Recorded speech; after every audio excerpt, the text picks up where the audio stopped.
Oh, I forgot the wine glasses today, so I don't think we'll be able to share this, which is disappointing because I really like this wine, Bjorn. This, when you introduced me to this, it's a grower's touch, right? Right. It's it's super good. We actually talked to them personally, and they're a group of really cool guys out in the totally middle of the Australian outback. I couldn't believe it. They did one of our last live streams Right. about 2 streams ago, and man, beautiful scenery out there. I know. But I kind of felt bad. What was it, like 7:00 in the morning? Their time having to drink wine out for breakfast, but I'm sure they didn't mind. Someone's got to do it, right? Yeah. So tell us about Growers Touch. You know, their operation and kind of what they're all about. Yeah, Growers Touch is interesting because most Americans, when they think Australian wine, they think about Barossa, Big Shiraz, they think about Yellowtail maybe, but there's a lot about Australia that most people in this country are not familiar with. You have those areas, but if you look at, for example, the US, you have Oregon, you have Washington State, you have New York State, you have then obviously California, but even within California you have different appellations, and that's kind of how Australia is. So Australia, has Western Australia where they make amazing Pinot Noir, Chardonnay. Then they have everybody knows Barossa where they have big Shirazes. But then there's all kinds of different territories, different parts of Australia that make really really cool wine. So with this winery, they're almost like in the outback. So yeah, I mean, I think when people think of Australia, they think of one or two things, right? So one is the Sydney Opera House, right. Beautiful over the water. Yep. The one is got Steve Irwin, the crocodile guy. I've been to the zoo. I've been to Australia Zoo. It's pretty awesome, actually. Really? Yeah. Yeah. But I don't think they saw what we saw, that day. A lot of people don't realize how much of Australia, how remote it really is, right? Right. And, with these guys, it's the outback, and it's pretty cool. It's a small little city called Hanwood. It's away from everything. So it's kind of in between Sydney and Adelaide, in the middle of nowhere. So I imagine there's like irrigation challenges. It's pretty dry out there, right? So, right, and they got to be careful too, and in regards to sustainability, and that's really what this winery also is about. It's about sustainability, and I think it's kind of like a big term these days that we hear everywhere: sustainability. Yeah, I'm a big foodie. You definitely hear it, farm to table, sustainable farming, that kind of stuff. So I imagine it's much similar. But for those who aren't familiar with that term or what it means, or what it really means, rather than just a buzzword to sell something. What does it mean in the wine world? In the wine world, it basically, I think with any agricultural product is, you farm the land and want to leave it a better place for the next generation. Right. And I think that's what the term sustainable means, is to really take care of your land. Yeah. Make sure that you don't overgrow. Make sure you do not under or overwater. Make sure you don't use you don't use you can use some pesticides, but you definitely do not want to use too many because it's going to ruin the earth. Yeah. And you really need to think about the next generation farming in that area, because if you overdo it, if you're too greedy to get from the land what you want to have today, then you may not get what you want tomorrow. And I think that's what sustainability really is all about, not just in wine, but in any agricultural industry. And these guys are doing a fantastic job. I think the label is really, just looking at the label gives you some kind of idea. Yeah, I like that. You can see it well. But it's about the growers in this case. It's called a Grower's Touch, and with all their wines, they work with specific growers that grow the grapes basically for them. So they can tell the growers kind of like, we want to make sure we take care of this land. We want to make sure that you do it in the right way. And that's why, in this case, it's a very strong relationship between the growers and the winery. And that's something maybe, most viewers are not necessarily familiar with in our way. In the industry, we know about it, but most consumers may not, that there may be a difference sometimes between a winery and a grower. So, and the difference is that the winery is the one that, ferments the grapes, does all that good stuff. The actual think of the making barrels, of the product. Right. And then there are people who basically just grow the grapes. They own the land, they grow the grapes, who then sell the grapes to the winery. Right, yeah. And the good ones have these really good relationships between the winery and the grower, and the grower then makes sure that they grow the grapes exactly how the winery wants them to, so they can make the wines, that they want to sell to the consumer. Yeah, that makes sense, and I think that term definitely gets muddled, especially in the U.S. and the region that we live in. It's people go tour a winery, but they also see it growing, they see it made, they can buy it in the shop. So I think people, you're right, they don't realize that distinction and how fine that line really is. But maybe it is more common, you know, when you get off the beaten path of the wineries you can visit. That's just how it's done, but it makes sense. So I know Minos and Company, we love them. They're a great group of people out there in Australia, but why did they, you know, do you know how they got into this and the winemaking? Is it a family thing they've done for hundreds of years, or how did that I wouldn't say happen? hundreds of years, but it's been a while, like passed down. So they are, you know, Italian immigrants, and there are actually a fair amount in Australia. Really? Yeah. You only think that. So you only That's think about pretty cool. the British who came over and used that as a prison, Right, basically. yeah. True. No, so you know, I would have to fresh up on my Australian history, but there are a fair amount of Italians living in, Italian heritage living in Australia, and this is one of those families. So they actually have some other varietals that they grow that are basically the varietals that you would see in Italy. So do they have a restaurant too out there? Because that would be amazing if they That had would be good. authentic Italian with that. But you know, one thing too is, you know, talking about the winery, and you know, one thing to mention too.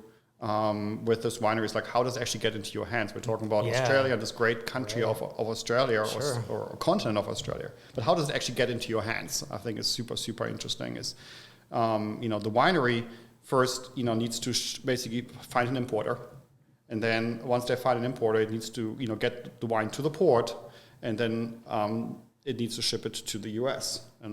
And especially during COVID, it was incredibly hard. And we all hear these horror stories about finding containers and problems within the, you know, supply chain. Yeah, I bet. It seems like it's like that with everything. It doesn't matter if it's wine or lumber or whatever, right? Right. I think at some point we had problems with lumber, right? And prices prices went way up. So, you know, you got to find that container, and we've had, like any country in Australia, we had problems finding the right containers and finding it at a good price too. Because prices seem to be going up. And so they then, you know, ship the product over, and then it goes into a warehouse in California. And then due to US regulations, the importer then needs to sell the product to a distributor, who then sells it to a retailer, who then sells it to the consumer. So that's a lot of different steps. There's a lot of different steps, and I think that's kind of what makes us special here at BevLife. We basically use what's called clearing companies. Mm-hmm. So basically, you know, the importer brings in the product, they charge a little fee for doing that, they sell to a distributor, they charge a little fee for doing that, but not a full-blown, like, you know, markup. Sure. And that's what makes, I think, BevLife so incredibly special, is that the wines are priced in a way that it makes sense for the consumer. So it's like in this case, right. I mean, it's a ridiculously good Cabernet Sauvignon for $14.99. Yeah, when you let me try the Pinot, I couldn't believe it was like $12 to $14 in that range. It was incredible. And I think that's the thing, is like what we figured out at BevLife. What makes us so special is that we have, you know, those companies who basically just charge a small fee to get it through the supply chain, to make it all legal and within the regulations that we have here in the US, and then get it to the consumer. And that's really what makes it so exciting, that we can work with these small producers to get something that they really care about, to, you know, from all the way from Australia into your hands. It is, and I think that's what's great about what we do here at BevLive with, you know, these small boutique wineries like this. You might not find that bottle, you know, at your average grocery store, right. You know, in your region especially.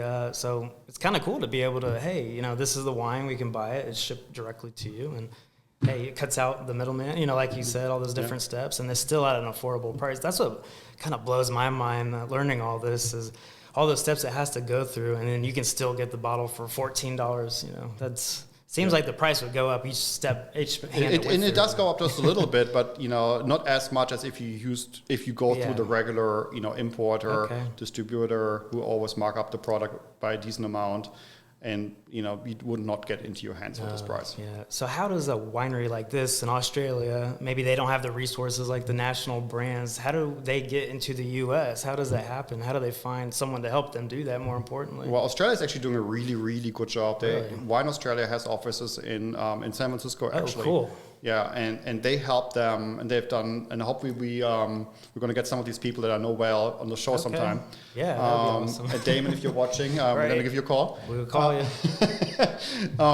You know, so there are, you know, country organizations, in this case Wine Australia, who help those wineries find the right partners in the US. And Wine Australia specifically has done an amazing job in this country to kind of bring Australia back on the map and make it interesting for consumers. So my prediction is that over the next few years, we're going to see more and more and more, and the numbers are already showing it, more and more Australian wineries onto into people's hands. Yeah.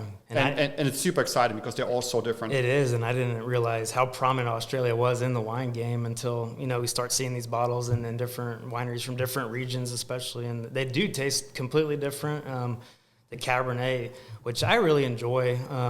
I've had it before, and it kind of tasted, I was expecting something bold, something you eat with a steak. And sometimes a lot of Cabernets are a little too oaky, This one is not like that at all. It's very gentle. Right. I mean, it's something for people who don't like their wines, in this case, overly tannic. Yeah. I mean, it's just pop and pour, you just like, it's a pretty solid Cabernet Sauvignon.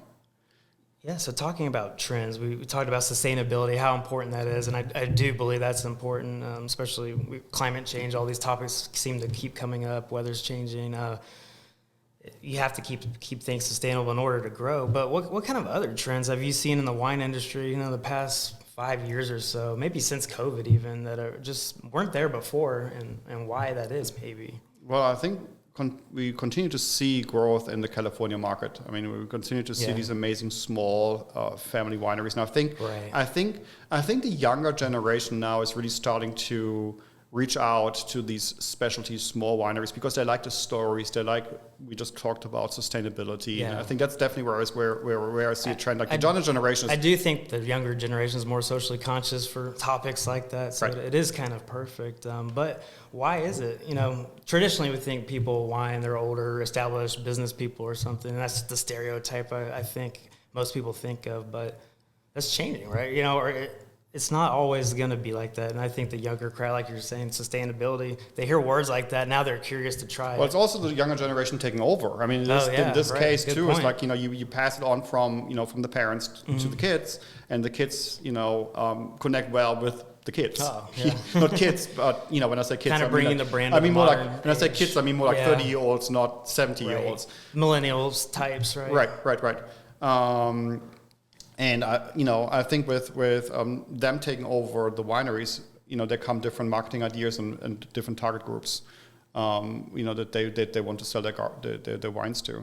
And so on that topic, have you seen any new trends with maybe their marketing, not them specifically, but wineries in general, that maybe personally the younger generation, like you say, is taking over that? Maybe they're trying something. Social media in general is getting more and more important. Well, that is pretty recent history. Considering. And here we are too at Beth Life. So this is perfect example of that, right? But that's cool. Yeah. So I really like what they're doing. I didn't bring the glasses. That's on me. The CTO messed. But it is a great wine. And do you know how prominent it is to find something like this in most regions of the U.S. right now? How hard is this to get for the average consumer, would you say? Well, you will not find it at a grocery store, that's for sure. I mean, it's like any other smaller wineries. So if you go into like a specialty wine store, you might get lucky. Right. You might or you may not, but go on Beth Life. Yeah. You can always find it there. For sure. Free shipping, by the way, in California. Oh, as we grow this company too, I think we will at some point offer our wines on a nationwide level. Yeah. So you and I we know this. Soon. There will be a big announcement at some point soon. I think so. That our products are going to be available nationwide, and then you just hop on there and order it, and then we'll get shipped to you. Mix and match, right?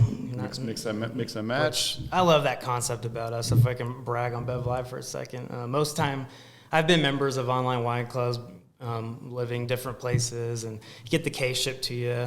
If you're lucky, you might get a random selection of things you've never heard of and you've never even seen. What I found out, though, is a lot of those wine clubs, they are contracted with specific wineries or distributors, and they only carry certain brands for that reason.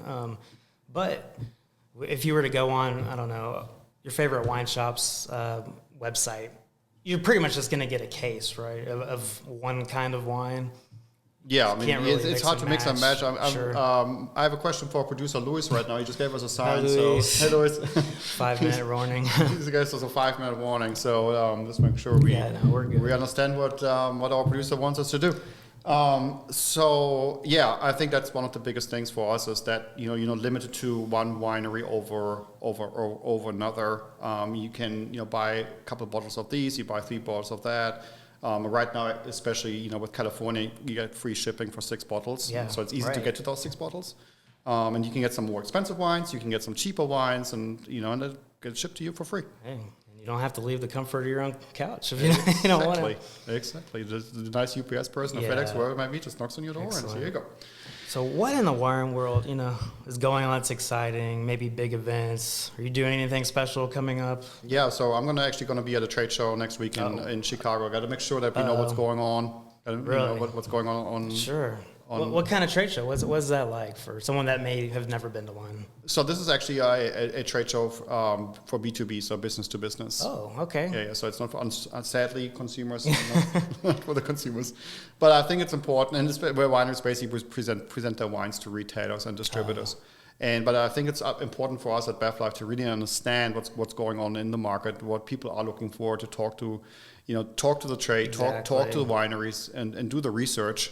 And be kind of immersed in the industry, right. and talk to the different growers, like what are their challenges, and how at BevLife, how can we help alleviate some of their pain points, For sure. and work with them, because we're a young company, and we need to understand. I think it's incredibly important to understand as a company in this field, to understand what are the problems, right. And so that we understand what the problems are and provide solutions for them. Absolutely. And that's what I just think is incredible about BevLive. And I didn't even know all the problems that existed in that industry legally, reaching consumers, wineries getting to distributors, until, you started explaining all the intricacies of the industry. And most people don't know that. They go to the grocery store, they pick the bottle, which I'm not knocking, because there's a few that I really, really like that you can find. Yeah. But, I mean, it probably took those wineries a minute before they could get that kind of distribution. It doesn't happen overnight. Right. I mean, I think that's the cool thing with BevLife, too, is like we have wines on the platform that may not have regular distribution. Yeah, or just very limited They don't distribution. have that same audience or that chance to get into the public's hands. And it's perfectly fine to be in retailers. Retailers have their place, and they are fantastic.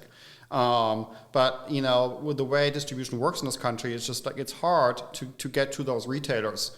So in those states where you do not have those retailers, it's nice to sell directly to the consumers through our platform, where we have the clearing retailer who gets it then to the consumers.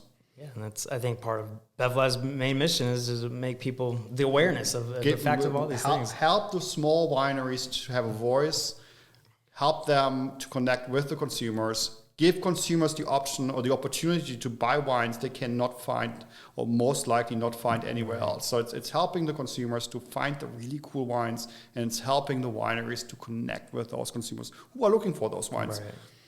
Yeah. And who may not be able to fly out to California, Yeah, that's living on the east side is a little tough to do quite often. Well, I don't think I can follow that. So I'm Brett Ball, CTO of BevLive. Thank you so much for tuning in tonight. And this is Bjoern Landwehr, CEO and co-founder of BevLive. So, well, thanks for listening. We Thanks for watching. It. And we'll be on next week. Probably Bjorn's going to be at this awesome trade show that I really wish I could be at. That's got to be a spectacle to see. But you'll find me here next week. I'll see you then. Bye. Bye.